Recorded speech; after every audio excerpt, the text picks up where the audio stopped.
CDO Latam, el podcast para todos los apasionados de los datos y la inteligencia artificial. Únete a nosotros en cada episodio donde exploramos el impacto positivo de estas herramientas en las organizaciones y la sociedad. Nuestro objetivo es democratizar la información y el uso de los datos en Latinoamérica. En cada episodio te traemos las últimas tendencias y las ideas más disruptivas en el mundo de los datos y la IA, de la mano de expertos en el tema. Comenzamos. Buenos días, Francisco. Qué gusto tenerte por acá en las oficinas de Círculo de Crédito. Hoy tenemos el gusto de estar con Francisco Utrera Leiva, quien trabaja en analítica e inteligencia artificial en AT&T México desde hace ya algún tiempo. Francisco nos irá contando. Y decidimos hacer esta conversación para el CDO Latam porque hemos venido explorando temas y en esa exploración pues resultan temas de discusión entre colegas donde encontramos que los recorridos profesionales que hemos llevado pues son muy diferentes, están muy distintos y creemos que para la comunidad pues vale la pena un poco tener esa noción de cómo se llega a esto. Pues bueno, Francisco, eres ingeniero electrónico, padre de familia, de hijos muy grandes, ya empty nester, ya triatlonista, corredor, escalador. Pues cuéntanos un poco sobre cómo llegaste tú a este mundo de los datos, porque eres ingeniero electrónico y no era tan directo desde la ingeniería electrónica llegar al mundo de los datos. Sí, es correcto. Muchas gracias por tenerme aquí, David, por estar con CDO. Sí, mi historia, mi primer encontronazo, digamos, con los datos fue de manera circunstancial en la empresa donde yo trabajaba antes, otro carrier, y pues teníamos una serie de problemas. Yo era responsable de la planeación de algo que llamamos capacidad de la red.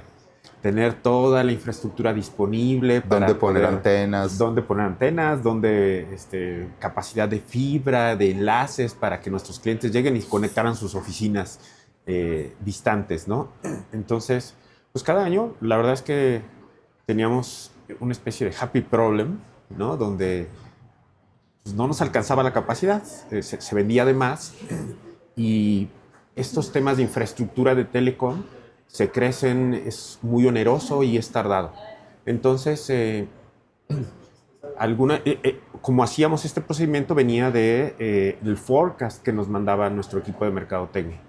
Pero después nos enteramos, estaba más guiado por lo que esperábamos crecer como empresa, no tanto con las expectativas reales de lo que podía llegar. Claro, decían, quiero crecer tanto por ciento este año y de ahí empezaban a bajar y ese era el pronóstico de ellos venta. Lo convertían en las ventas de productos. Ajá, nos suena familiares. Aquí estamos con equipo comercial que nos están viendo, creo que nos suena familiares a todos esa estrategia de generar métricas de venta y metas de venta. Así es. Y entonces, el tema es que pues nos costaba mucho trabajo la implementación con los clientes, nos tardaban mucho en entregar y nos salía muy caro a veces por las prisas, digamos. Entonces, alguna vez yo pues, me encontré un libro en un aeropuerto de planeación, de temas econométricos, tú sabes más de esto.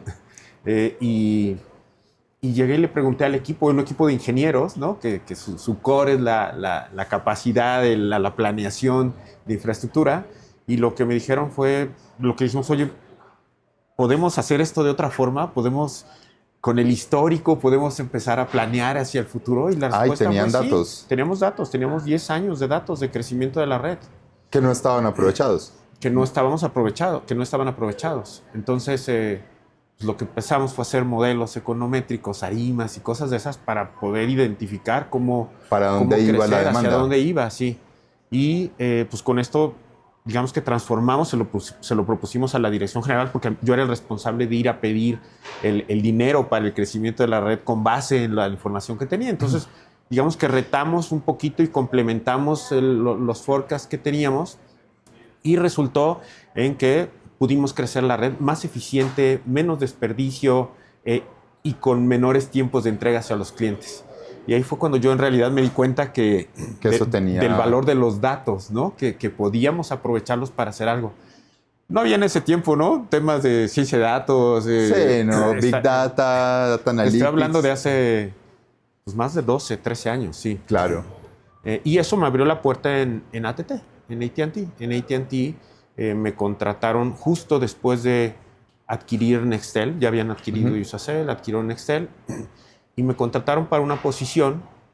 Fíjate que ahí, el día que entré a la empresa, fue la primera vez que yo escuché el término data driven con mi jefe. Él te lo dijo. Él me lo dijo. Te traigo para que esto sea data driven. Yo entré a una posición que se llamaba planeación de mercados. Y la idea era hacer un playbook de cómo iba a crecer la empresa, apoyados por consultores, equipo interno, la experiencia de la gente de Estados Unidos. Pero ¿qué íbamos a hacer? ¿Cómo íbamos a crecer? ¿Qué cobertura necesitábamos? ¿Cómo definíamos un mercado? Y todo eso, la palabra era guiado por datos, ¿no? Con hechos, la mayor cantidad de hechos que pudiéramos tener. Y de ahí partimos. Hicimos esta serie de ejercicios con modelos de datos muy grandes donde metíamos información socioeconómica, demográfica, etc. Y ahí empezamos nuestro camino con los datos, ya dentro de AT&T. Y luego tuvimos que resolver el primer problema, que era dónde abríamos los puntos de venta.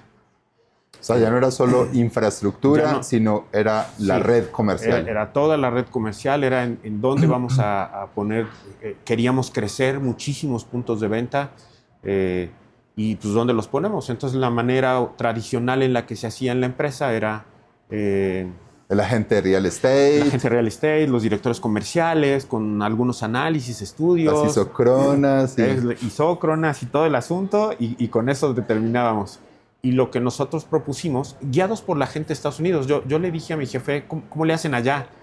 Entonces, las 2 personas que tenían en aquel tiempo, o 3 personas que tenían, nos fuimos a Atlanta un par de semanas, vimos cómo le hacían y ellos hacían un modelo, una regresión lineal, en aquel tiempo sencilla, donde tenías para explicar la productividad de cada punto de venta y la explicabas con el entorno socioeconómico demográfico alrededor del punto de venta. Entonces hicimos una formulita y podíamos evaluar cualquier coordenada dentro del país y podíamos estimar o predecir las ventas que iba a tener ese sitio. Ese modelo que utilizamos, con una serie de retos tremendos, porque ir con la gente comercial y decían, pues esto no sabe nada, ¿no? Y levantarse la información tampoco estaba tan evidente. Bueno, así fuera información pública. Es correcto, sí.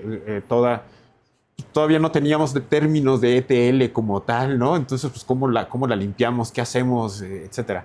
Y los puntos de venta, los primeros puntos de venta que abrimos como resultado del modelo, produjeron 70% más que el promedio de los puntos de venta que teníamos. Entonces, digamos que ese fue digamos, el primer éxito. Claro. Y de ahí en adelante hubo una etapa pues, de adopción muy importante, muy fuerte, porque por un lado venía el equipo de tecnología, de IT, habilitando la infraestructura para procesar grandes volúmenes de información y varias áreas haciendo intentos de aprovecharla. Nosotros éramos una de ellas. Que era planeación de...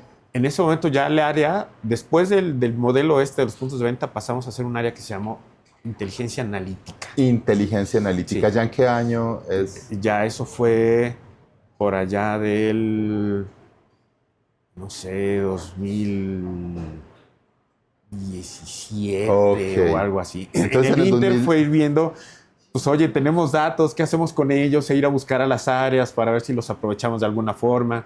Análisis un poquito ya más sofisticados. Yo creo que en el 2019 hicimos nuestro primer proyecto predictivo de abandono. Ya. Entonces ya estábamos haciendo cosas con los datos. Ubicación de oficinas y después churn en telecomunicaciones. Es de los hitos más grandes, ¿no? En el INTE hicimos un montón de análisis que como en todas estas paths, ¿no? Algunos resultaron útiles, otros no tanto, otros nunca tuvimos los datos para hacer algunas ideas, para ejecutarlas, pero sí, digamos que fue este tema, luego fue los primeros modelos predictivos de abandono y después cuando la pandemia, ahí es cuando detona en realidad el asunto. De la mano de una gran consultora y con una nueva CEO, se apalanca todo esto de transformación digital. Y en este tema de transformación digital los datos surgen como un pilar y su aprovechamiento como un pilar de esta transformación digital. Y pues el área no crece mucho en tamaño, pero sí ya en impacto, en relevancia, y empezamos a medirlo de otra forma, generar valor. El área se establece dentro del tema de estrategia, en la vicepresidencia de estrategia. Okay. Y entonces IT se vuelve nuestro facilitador tecnológico, las áreas de negocios, nuestros clientes internos, y nosotros ese puente para aprovechar la información. Y digamos, yo creo que fue un acierto porque a mí mis métricas son de negocio. A mí lo que me interesa es... No te miden por número de modelos. No, ni por número de modelos. Ni de tableros. Ni por el performance de los modelos. Eso es un ni given. el ROC, ni el AUC, no. Te miden por el impacto no. en el negocio. Así es, no importa... Bueno, desde luego que importa la precisión y más, pero yo siempre digo que no es un modelo, es un sistema. Es end-to-end el asunto. No sirve de mucho tener un modelo predictivo y que yo le diga a los jefes... pues predice muy bien, es un supermodelo, ¿no? Porque pues, todos los que dijimos que se iban a ir se fueron. Pero luego, ¿cómo lo retienes? Pues ese no es el chiste, ¿no? El chiste es que no se vaya. cómo logro que el indicador de negocio principal, que es la tasa de abandono de churn, se reduzca. Y esa es mi métrica, eso es lo que buscamos. Y eso no solo es el modelo, el modelo puede ser el corazón, pero sin los datos adecuados, pues no hay modelo, ¿no? Y sin una forma de aprovecharlo correctamente, pues no hay resultado de negocio. Entonces ya ahí pasamos a ser un centro de excelencia.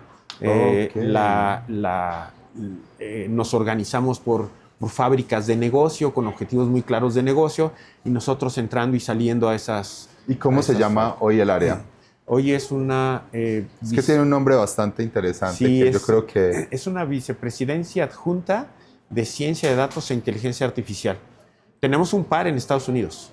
En Estados Unidos es un SVP, ellos son mucho más grandes, entonces es otra vicepresidencia que también se llama Ciencia de Datos e Inteligencia Artificial, con que por cierto nos reunimos hace poco porque la parte de IA la acabamos de agregar claro, año, formalmente. Todos la estamos agregando en este momento, la parte de IA. Entonces, es el hype, está de moda y pues queremos hacerlo de manera estructurada, estratégica, eficiente y responsable.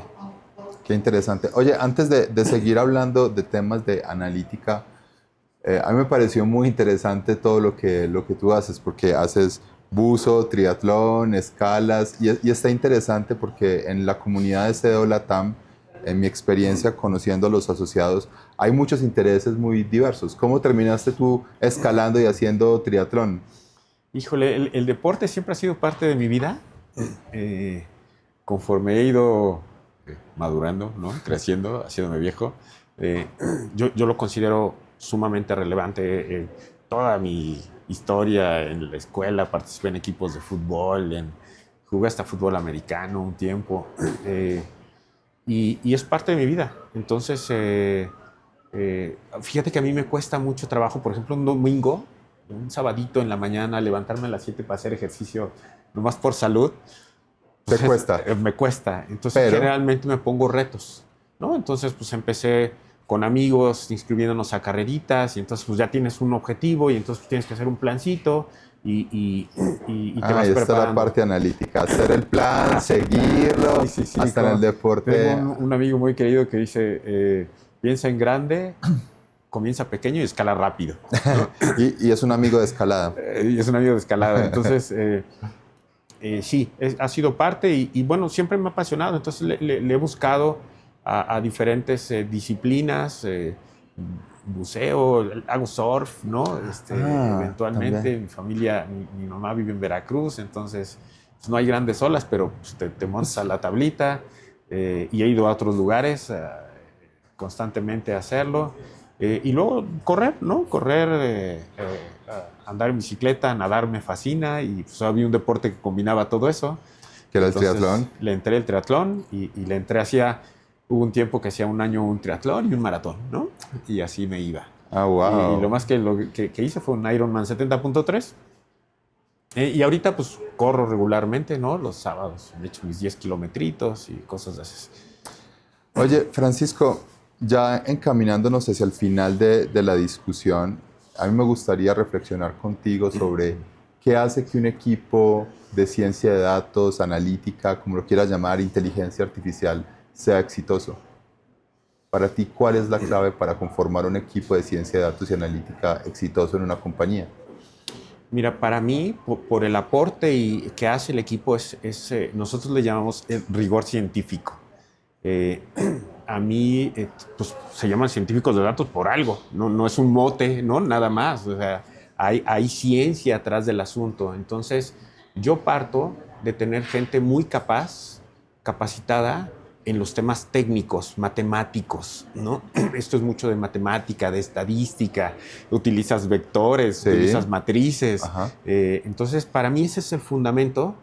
Y luego llevarlos a un tema, ellos desarrollan, ¿no? La herramienta para hacer esto realidad, pues es tirar código, cada vez menos, ¿no? Ahora tenemos herramientas que nos ayudan a facilitar ese camino.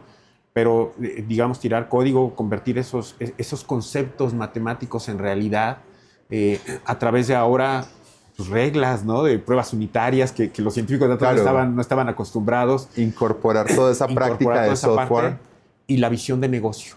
O sea, que aprendan el negocio, que necesitan saber de qué va lo que quieren resolver, necesitan entender pues el problema, el negocio, cómo funciona el proceso. Tenemos científicos de datos que al final del proceso de desarrollo de un sistema, pues conocen tanto más que el analista, ¿no? O que la gente del negocio, porque pues tuvieron acceso a mucho más información. Y evidentemente todo lo que hay detrás, ¿no? O adicional, que tengan propósito, que tengan objetivos claros, que tengan claramente definida su función, equipos diversos, con experiencia, con juventud, con gente inteligente. Me parece que eso ha logrado que el equipo subsista y se transforme, ¿no? Porque pues, también, como son los ingenieros de datos, los científicos de datos, están de moda, pues también hay mucha rotación hoy en día. Porque, todos pues, la sentimos. Se los llevan, ¿no? Y los traes jóvenes, los preparas y otros los aprovechan. Y otros los aprovechan. Entonces, estamos en ese trance, pero creo que esas son las claves. Oye, y una reflexión final. Nosotros hacemos parte del CDO LATAM, que somos personas que compartimos esta responsabilidad de la analítica, la ciencia de datos en las organizaciones y la lideramos al interior de las organizaciones. ¿Tú cómo ves la evolución de nuestros roles dentro de las organizaciones? Porque ahorita lo decía, la inteligencia artificial está cambiando, ahora un científico de datos puede hacer muchas cosas, tal vez menos científicos de datos puedan hacer más, o lo va a hacer la IA. ¿Cómo ves la evolución de nuestros roles? Mira, yo creo que se va a seguir estableciendo como el principal puente entre la tecnología y el negocio, ¿no? Porque por un lado a veces hablamos transformación digital, hablamos de inteligencia artificial y nuestra mirada se va sobre el tema tecnológico. Pero es tan relevante eso como los problemas o las oportunidades que tenemos de resolver cosas en el mundo real. Esta función es lo que hace ese puente, ¿no? Lo que espera, por lo menos en nuestra organización, la gente de negocios, es que pues nosotros no solo tengamos el liderazgo técnico, sino la visión estratégica para aprovecharlo. No sé si estas posiciones se vayan a convertir después de CDOs. Pues ya es que empezaron CDOs, luego CDAOs, luego ahora ya CIAO, ¿no? O sea, ya hay un chief. No sé si vaya a evolucionar allá o si vayan a ser dos ramas separadas, pero lo que sí estoy seguro es que ese puente cada día va a ser más importante, porque es lo que va a hacer que se haga en realidad el avance, el aprovechamiento tecnológico con los resultados de negocio. Pues Francisco, muchas gracias por esta conversación tan interesante. Le queremos dejar un mensaje a nuestros asociados de que nos vemos en Bogotá el próximo noviembre en nuestro encuentro CDO LATAM. Y pues muchas gracias, Francisco. Qué gustazo. Igualmente.